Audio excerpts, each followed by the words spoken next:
Well, good evening, everybody. My name is Brenda Richards, and I am here in a capacity as a friend.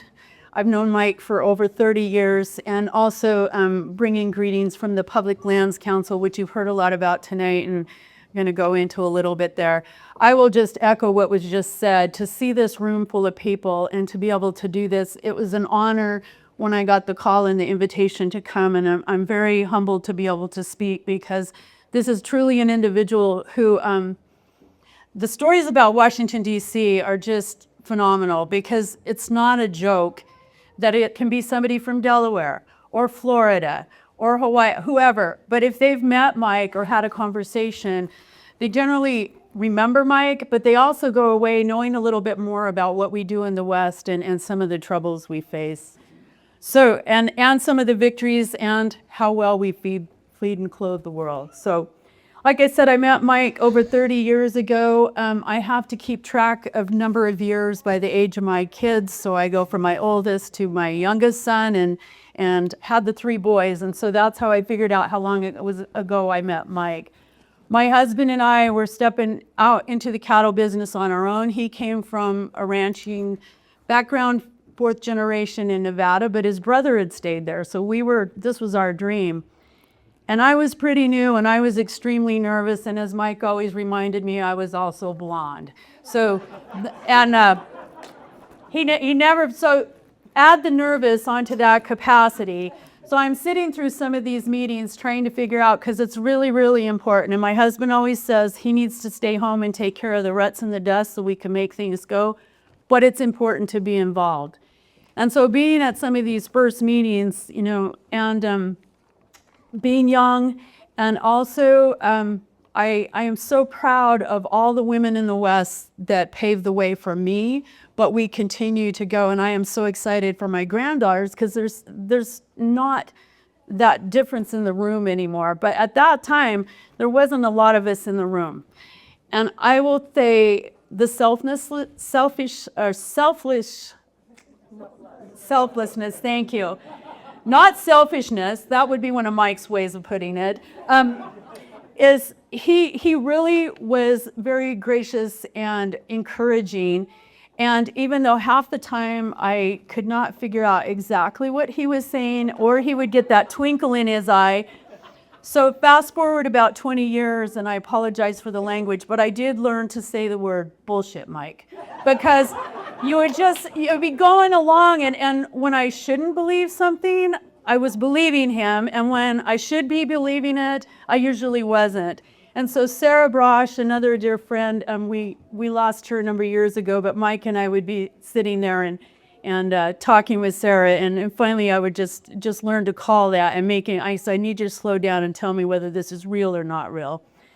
So anyway, we met through the NCBA Federal Lands and Public Lands Council, and this was back when there wasn't a lot of money for travel. We've had some really cool things happen with the Public Lands Council, and I will have some people come up and talk about that a little bit. But it was always very nice to be encouraged on how important it was to be there and to have somebody to run things by. When we would go back to DC for the fly-in, in Idaho, it's not a problem. We can get into our senators and our representatives, and they're on our side. But what was the coolest thing for me to watch was Mike, being from California, where it wasn't always easy to get in. He still had open doors and could get in there and could make a difference. And that was such an inspiration to me. The other thing, many of you, we operated on BLM, and so rangeland reform came about in 1994, right after the 1992 aspect, and the environmentalists chanting cattle free by 93. And so I jumped right in the middle of PLC versus Babbitt with the regs that came through.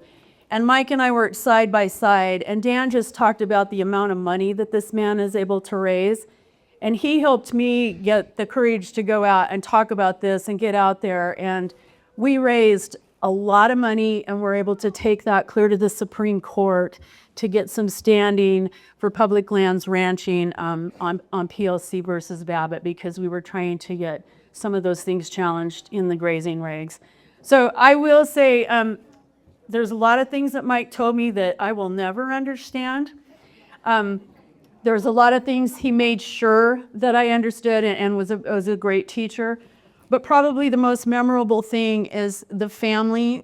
He always told me about his family, his wife, his kids, and he always asked about mine because it's a unit. Somebody's home taking care of things, and when we're working on stuff, and that was really, really important, and I treasure that.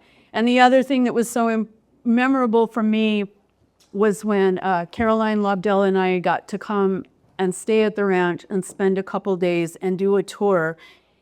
And I'm going to get choked up here. See everything that he has done in the community, that he's done for family and people around, but also how proud he was. And being able to stay in the old house and just get to see everything, it was truly a memory. So the only thing I'm going to say right now is I have a few things, Mike, that I wish I would have had back in the day. So when we were all running around, they tell you, Mike knew, he did his homework, he knew it. He always was taking notes. So I have a packet of pens for you, because if we didn't have a pen, Mike had 5 in his pocket, and he said, you need to be taking notes. So I have a packet of pens. This other one, though, God, I wish I would have had a leapfrog phone to learn on about a smartphone. So I found this, and I thought, back when phones came out, Mike had a BlackBerry and 2 smartphones, and the rest of it, we couldn't figure out. He could work all of them, and we couldn't even figure out what the hell he was working on over there. But he knew it took every call. So anyway, Mike, if you ever need to teach somebody on this is a leapfrog cell phone, because he had it all figured out before any of us even knew what a smartphone was. We have the PLC Super Cape, because he was always a Public Lands Council champion. And we should have had one of these for him to wear back in Washington, D.C. and to all the meetings. The slayer of all things bad and evil. So Mike always had his sword, and it was his brain and his words and being able to think. So this is what the rest of us need, but Mike was always able to do it with his brain and his words. And finally, this is your trophy for always being a champion for all of us, no matter where we came from, no matter what it was. The selfless is definitely a definition, and thank you very much, Mike. We appreciate it.